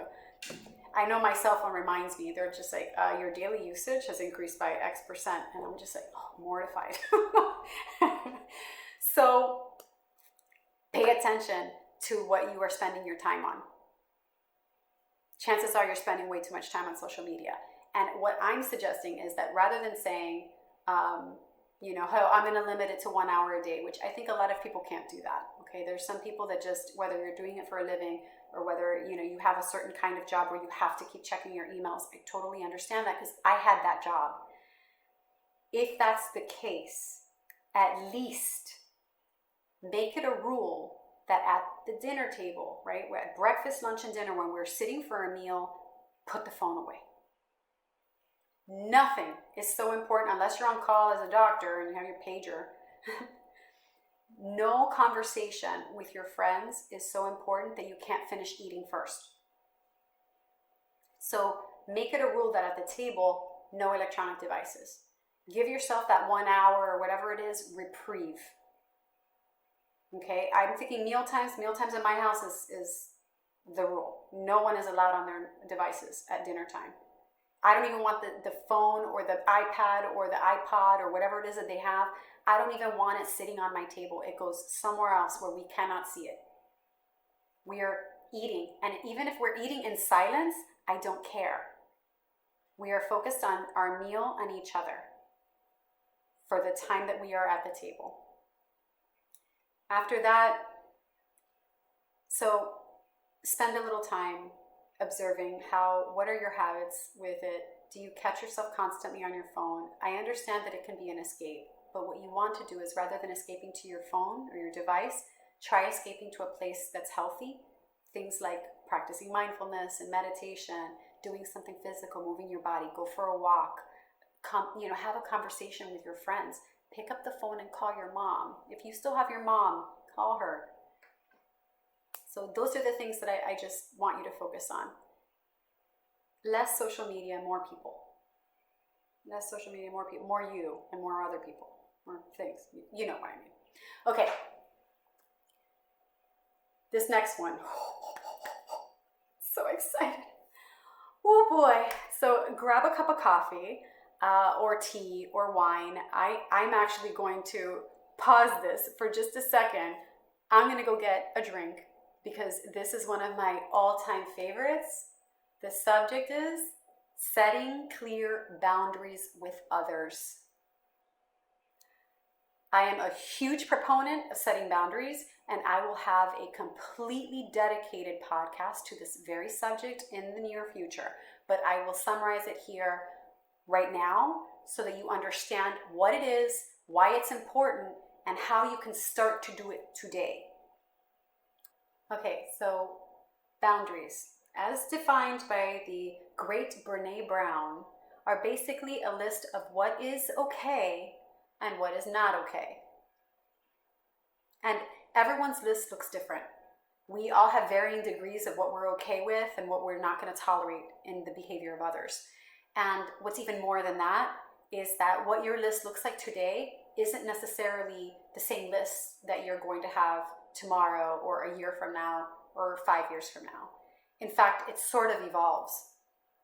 I've personally found that my list of things that I was willing to tolerate before changed as certain things I've realized that I'm willing to tolerate, and other things that I'm just like, I don't know how I ever tolerated that before. It is no longer okay. And so it happens, and it's okay for your list to change. It's perfectly fine for you to change your mind as to whether or not you want something like this in your life. You're allowed to change your mind. So, setting boundaries is, get this, it is the way that we teach others how to treat us. It is not to be confused with changing others, because you can't do that, okay? You cannot change other people. Only they can change themselves. But it does allow you to communicate what you are willing to accept and what you are not willing to tolerate. And other people can then choose whether or not they respect, the boundaries that you're setting. And if they don't respect them, then you have a choice to make, which again, it puts you in the driver's seat of your choices. They will always be in the driver's seat of their own choices. So it isn't about manipulating people. So get that out of your head if you think, oh, this is the way that I can tell people how to treat me. Like, no. If they are not okay with your boundaries, and you set a boundary on something and you said, if you don't do this, I'm walking away, you better damn well be willing to walk away. So it's understandable, knowing the rules that we have, right? What is okay and what is not okay, that a romantic partner, for example, will have a different set of boundaries than your friends or family. So don't expect to have a list that's universal all the way around. It's okay if some people can get away with, more or less than other people. And of course, you're the one setting the rules, okay? A lack of boundaries leads to unhealthy relationships, because one partner feels like they don't have enough privacy sometimes anymore if they have no boundaries whatsoever, and the opposite holds true if you have too many boundaries in place, that there's not enough time spent with your loved ones, your partner, your family, your friends. So how do you set boundaries? Okay, before you talk to anybody about what your boundary is, you must first be clear on, one, what the boundary is. I know this sounds like it goes without saying, but I'm not kidding. If you're not clear on what the boundary is, you might as well not tell them, because they're not going to understand it. So first, be very clear on what the boundary is. Second, why is the boundary important? Be very clear on why the boundary is important. Yes? Okay. And three, what you are willing to do if they don't respect the boundary. In other words, what are the consequences? Those are the three things that you need to know in order to set a boundary. Can you set a boundary without consequences? Yes, of course you can set a boundary without consequences, but don't expect them to respect it. There are people that from the goodness of their hearts, okay, or because they care about you and you made it very clear that that is not okay, they won't do it again. Absolutely. Absolutely, those people will not cross the boundary again. If someone tells me, this is really important to me, this thing I will no longer permit these sorts of things in my life, this is why it's important, and they give me no consequences, I would respect it. If I respect the person, I'm going to respect the boundary. Yes? If I'm capable of respecting the boundary. If I'm capable. And they didn't even have to set a consequence for me, so I followed it. But if you are not willing to set a consequence and you're basically just saying, hey, just stop it, this is important to me and I don't like it, and they don't respect it, and they have no consequence, there is no incentive for somebody not to do it. They shouldn't need it if they care about you, which is the point. You shouldn't need the consequence. But especially in toxic relationships or toxic situations, it's necessary to take an action if they don't continue, if they continually disrespect that boundary. So it is up to you. It is completely personal. There is no right or wrong way to do this as far as, makes you the way that you set your rules. Only you know what you're willing to tolerate, and you have to weigh out if the relationship is worth continuing if this person continues to disrespect the boundaries.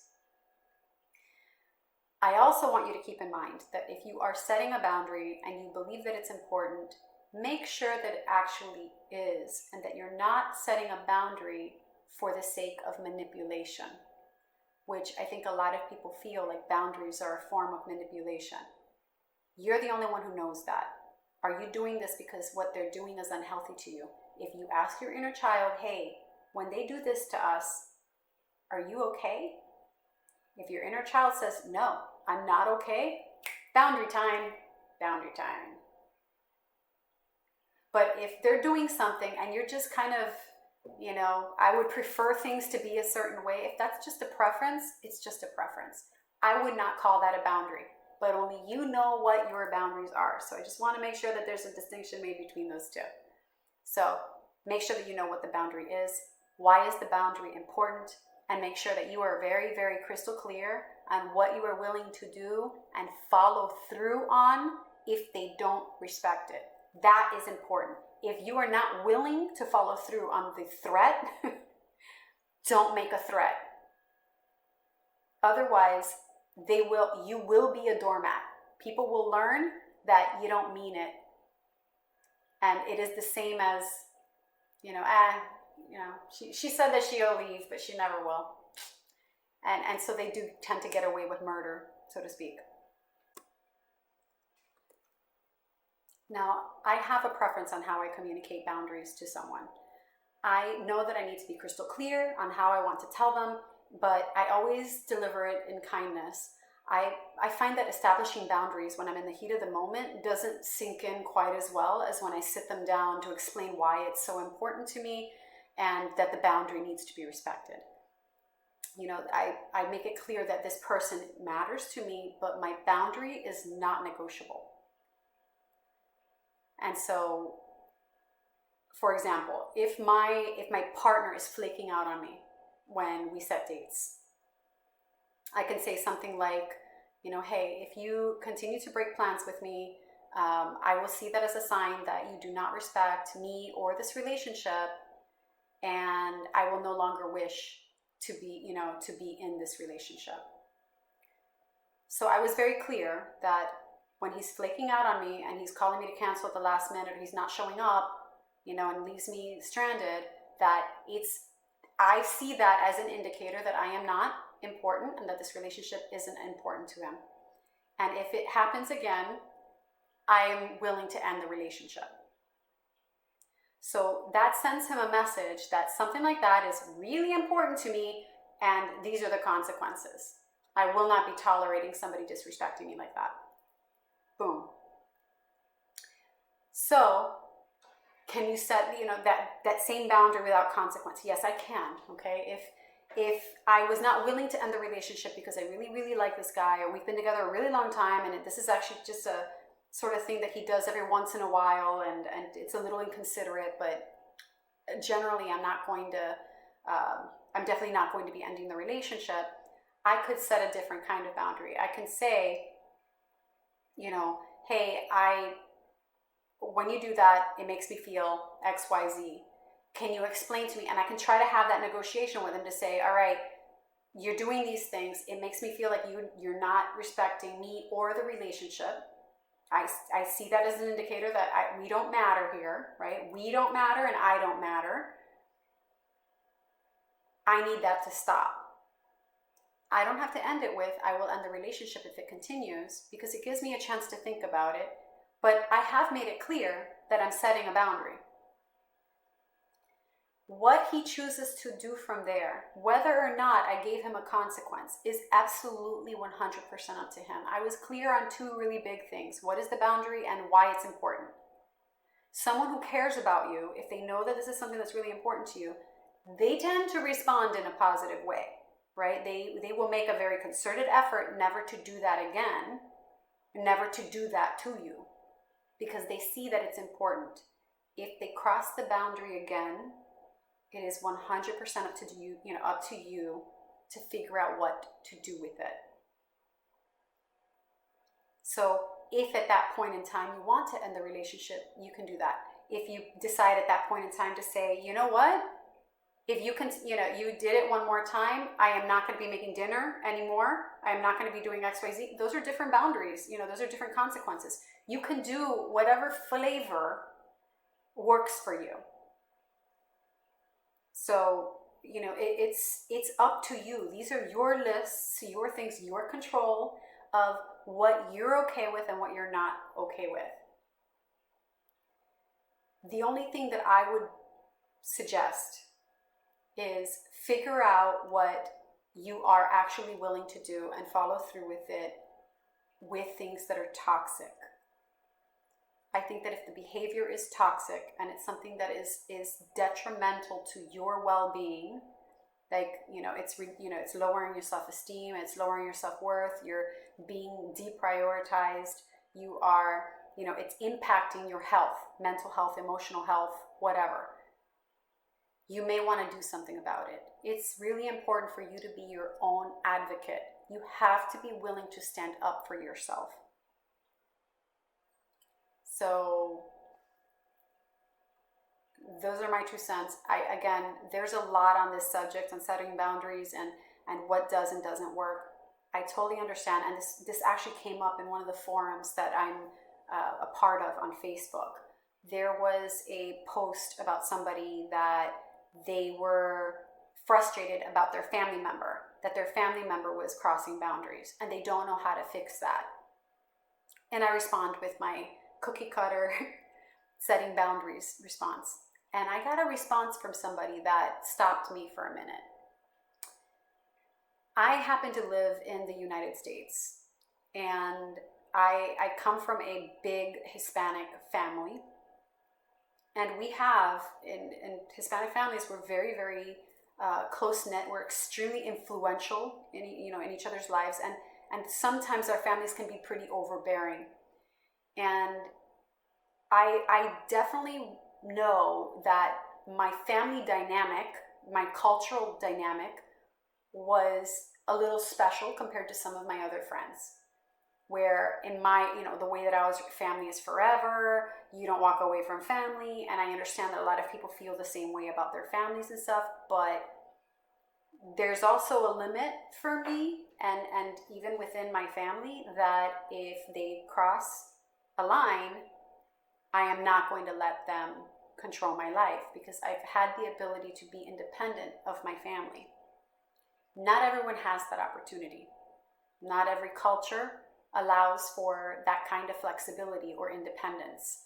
And this person on the forum reminded me that not all cultures allow us to make that decision to just walk away from people that are toxic. Not all countries have the resources to provide us the ability to be independent of that toxic relationship.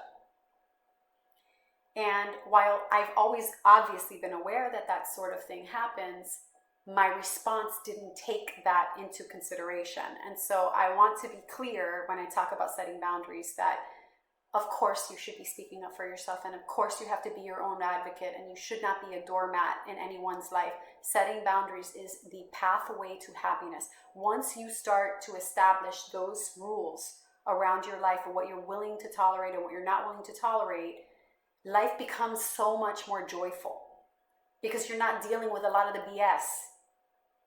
But I also understand that not everyone can set boundaries safely. And so my heart goes out to those who can't. It is a completely different scenario if you are one of those, if you are in one of those situations. My heart goes out to you. I would strongly urge anyone in that kind of relationship to look into finding the resources to help them out of those relationships as much as humanly possible, whether that's through your community, even online. Look for someone who is willing to help because you're worth it no matter what. So a lot of these rules and the ways that I'm communicating this are for the people that, yes, you do. You have the ability to walk away. I know sometimes it doesn't seem like you do because codependence and all that, but at the end of the day, your life is yours. And if you have the physical capability to walk away or find help, if you have the resources available within your community to do these sorts of things and remove yourself from the situations, you should.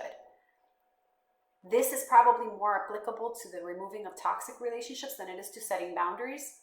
But I wanted to make sure that it was stated because it actually came up in that dialogue when we were talking about setting boundaries. And somebody was like, yeah, but it doesn't always work out that way. You can't always put your foot down. And I'm like, okay, fair enough. I understand. I don't want you to think I'm forgetting about that kind of scenario. This is for the rest of us. And we'll talk about toxic relationships and getting help another time. So speaking of getting help, another act in self-care that is underappreciated is actually practicing asking for help. So I get it. You're independent. You're perfectly capable of doing everything yourself. You are the one to help everyone else. They ask you for help. You never have to ask others for help. You're the giver. I know. So you muddle through it every day. You do all the work. You get it all done. And oftentimes putting 100% into helping others rather than helping yourself. You virtually do next to nothing for yourself because you have no time to do it because you're so busy helping everybody else. It's a bunch of baloney. Again, just stop, okay? Stop being the martyr. You aren't doing anyone any favors by doing it this way, by neglecting yourself. All you're doing is putting yourself in a position where you are weak in your inner strength and showing face for everyone else. And there is no win there for anyone. There's a quote by Dr. Carl Jung, Jung, Jung. And let me find it real quick. I want to give it to you verbatim because it absolutely,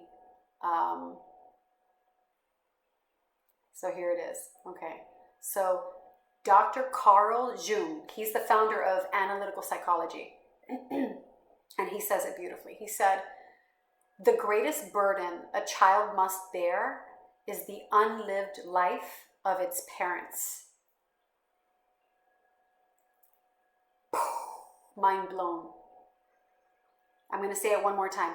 The greatest burden a child must bear is the unlived life of its parents.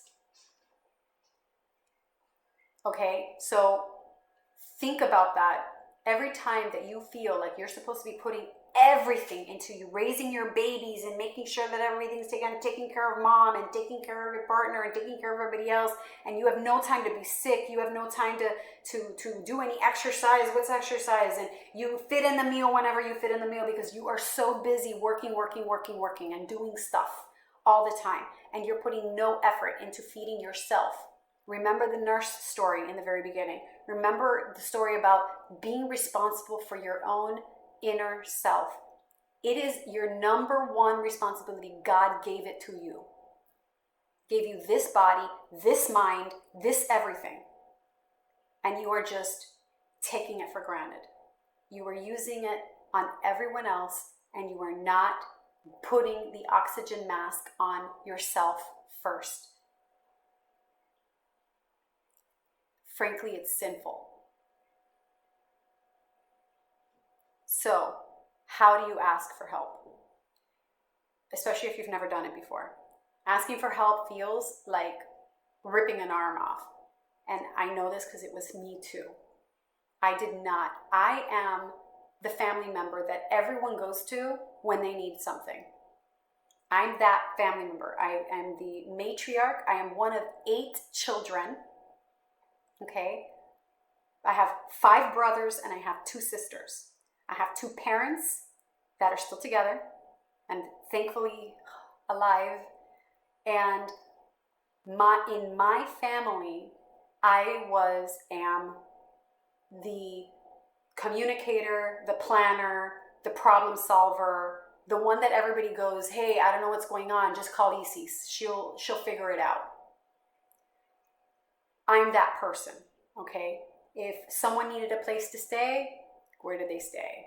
Somebody lost their job, they needed money, who did they call? Where, we're trying to plan something, we don't know how to figure this out. Isis, can you help us? I was the one planning every get together. I was the one sending out the text messages. I was the one calling to make the reservations.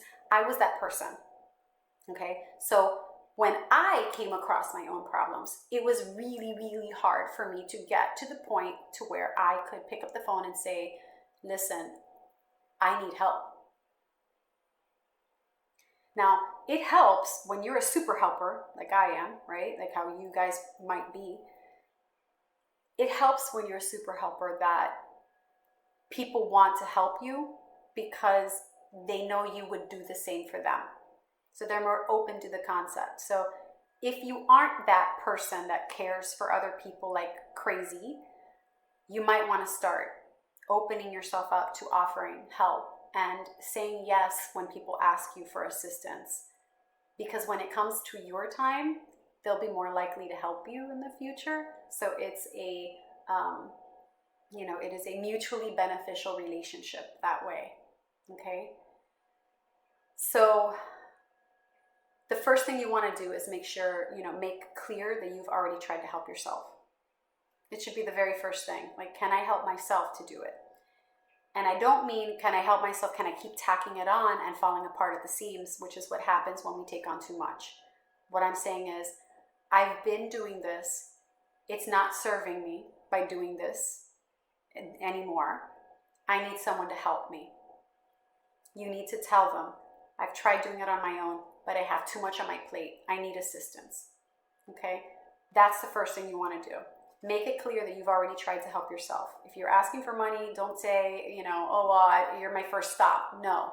I've already tried to get a loan. I've already tried to figure this stuff out. Make sure that you're asking for legitimate reasons if you're asking for help.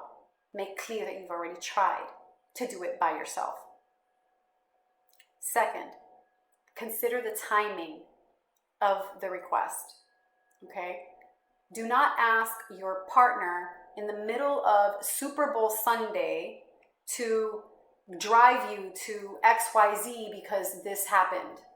Like, you have to pick your poison. You have to sort of time it in a way that they would be receptive to helping you. You don't pick inopportune times to ask somebody for assistance. You don't call somebody in the middle of the workday and say, can you take me to the grocery store? You wait until they're available. You could even ask them, hey, I need a favor. Let me know when you have a minute so that we can discuss it. So that's the best approach, okay, for timing, okay? Let them be in the right mind space for you to ask. And then be clear about what you're asking. Don't just say, I'm so angry about this, I do everything around the house. That's a very broad statement. Your family might not really understand exactly what you need help with, especially if they're anything like my family. They'll be like, what do you mean you need help? And the house can be a wreck, and they still will be like, what exactly do you need help with? So I have to be specific. I have to say, all right, guys, I have a lot of things to do today. There are only so many hours in the day. Can you help me do the laundry? The laundry's over there. We have 2 loads to do. You, over there, can you pick up those cups and bring them to the sink because we need to wash them? You, over there. So I am very clear on what it is I need help with. Don't expect people to read your mind. I think that should go without saying, but I think that especially women, we are so guilty of this. We expect people to read our minds. If we're upset, how does he not know why I'm mad, right? How do people not see this disaster around me? Like, how do you not see these things? And so we have this, our brain works a certain way, right, as individuals. And if something is bothering us, we think that the rest of the world should see it too. Like, how do you not know that I'm still upset about the thing you said last night? That was very offensive. And they may not even remember what they told you last night. So instead of reading minds when you're asking for help, just like the example that I just gave with my family, and this happens to me, I swear. I'm looking, and I'm a family of men, right? Boys. I have boys, only boys. And I'm like, guys, help me. And they're just like, with what? And I used to get really mad because it's like, how do you not know what I need? Okay, so instead of that, I just go, okay, what I need help with is this table needs to be cleared. I would really appreciate someone helping me with laundry. Who wants to do the laundry? Can someone please help me wash the dishes? The dishes are over there. I need help carrying this thing from over here to over there. Can you help me with that? So it's clear, okay? There's no question what it is I'm asking for. It's not leaving it up to them to say, help me clean the house, because they're not going to know everything that I would want to clean in the house. They'll probably just pick up the stuff that's on the counters and on the floor and think they're done. So just be clear so that there's no disappointment, okay? So, the last one, okay? We're finally at the end of my lovely, oh, actually, no, I have 2 more. The next one is be your own best friend. Be your own best friend. Okay, I'm about to give you a rude awakening. Just as you were given that one body, that one mind when you were born, that one body, that one mind is the one person that is guaranteed to be there for you every single day of your life. Every success, every accomplishment, every mistake you make, every sickness you have, every time you recover from an illness, every single minute in between, the person that is with you the entire time, guaranteed, is you. Is the face you see when you look in the mirror. Okay? There's no debating that. Okay? This isn't a matter of whether or not you can earn their respect. This is you. Okay? That person that you were born with is the only person that is guaranteed to be there for you your entire life. You are your own built-in, dedicated self-advocate. Every minute of every day, this person takes care of you, can look out for you, can understand you, can forgive you. All of these are self-love things, by the way. Forgives you, loves you unconditionally. When the world challenges you, they're holding your hand. They remind you that this too shall pass, nothing lasts forever, and you're not alone. When the world cheers you on, they are your biggest cheerleader in self-love. Imagine that. I mean, that's a beautiful thing, isn't it? For you always to know that you're never, ever, no matter what, ever going to be alone. You always have someone who's got your back. You have it in you to be that person for yourself, exactly like a best friend. Isn't that what we try to do for our best friends? All of those things I just said, right? They forgive you, they love you unconditionally, they support you. They're like, man, they're sitting there next to you when you made your biggest mistake and they're just like, yeah, it was pretty bad, huh? And they love you anyway. They are compassionate with you. They understand that you are imperfectly perfect. When you have the urge to jump down your own throat, when you have the urge to beat yourself up over your mistakes, this person should be standing in the way and saying, don't allow that. That's not okay. We're not beating ourselves up. They're going to respond with compassion. You know, one of the exercises that I gave you before about journaling was in exactly that, right? Your challenges, your mistakes, write them down and respond with compassion. You have to think like a best friend to yourself. Come to your own defense. Be your own advocate. Respond to harsh judgments and thoughts and with understanding and perspective, as you would as if your best friend were being criticized. To be self-compassionate is to accept peacefully and lovingly without the need to control or change anything. It just is. And this person inside of you lives and breathes and is always there within you. And so when you catch yourself engaged in negative talk, stop and ask yourself, would I say this to my best friend? If the answer is no, respond with support and care. A best friend would make sure that you honor your needs. And you may have seen this before in your best friends, right? Maybe you've seen it with best friends on TV. They encourage each other to cater to their needs. Like, no. Do you need time off of work? Come on, let's take a day off of work, right? Do you need a long hot bath? Do you need a vacation? Do you need a night, to free yourself by going and dancing your little heart out? Do you need a happy hour, a time to catch up with your friends, meet up for brunch? What do you need? Do you need time to go read a book? Do you need to go shopping to just unwind? Do you need to go for a walk? Do you need to get your nails done? Whatever you need, prioritize it. Be there for yourself and make sure that it happens. Make sure that you are thinking like a best friend. Like, hey, look, you look tired. You know what you need? Be that best friend. Okay? Take yourself out on dates. There's nothing better than when that girlfriend comes over and says, hey, look, I'm here. Get your stuff together. We're going to go do XYZ to feel better today. We're going out to eat. We're going to dress to the nines and we're going to go get something to eat at a good place. Okay? Make it a point to take yourself out.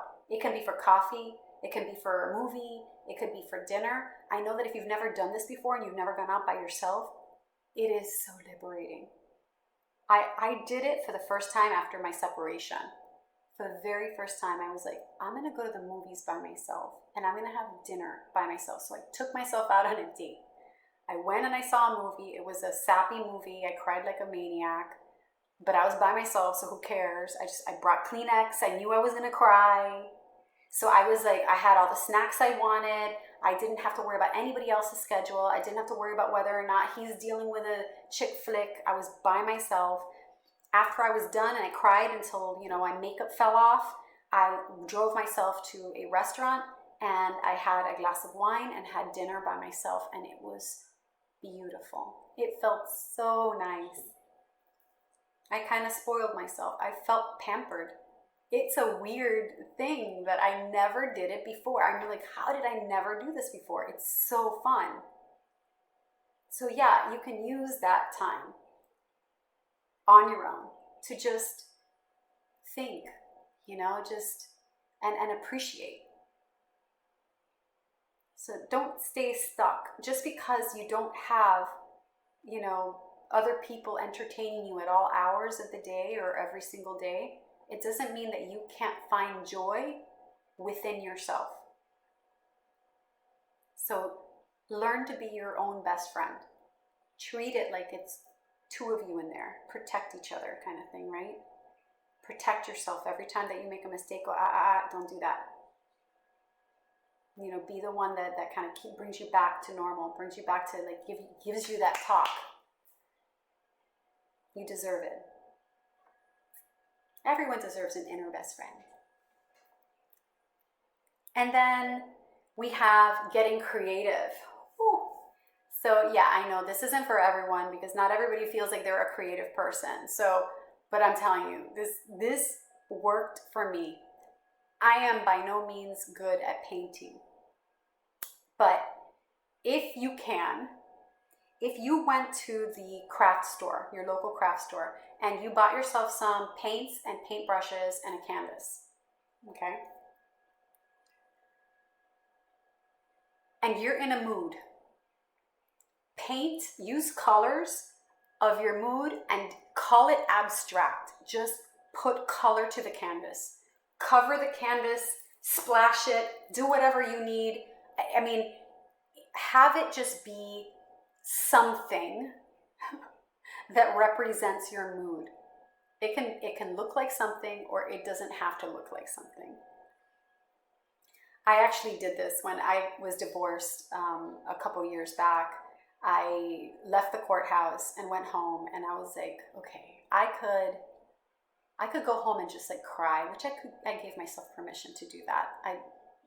Obviously I have to go through a grieving process at some point, but I'm like, I kind of want to mark the day that one door closes with something creative and something brand new. And so I went home and I did have paints because I love painting even though I suck at it. And so I took out my paints, I took out my paintbrushes, I put on my my apron. There's a name for it, but I don't know. I can't think of it right now. But apron, protect my clothes, and put some drop cloths down so that because I knew I was gonna make a mess because I suck at painting, and I just painted. And it was liberating. It was creative work. It was just an outlet for my emotions, and it was time that I spent just creating something beautiful, even if it didn't really make a lot of sense. So I would urge anyone to pick up at the expression of whatever creative avenue appeals to you. If painting doesn't do anything for you, whatever feels natural. There's also drawing, writing poetry, I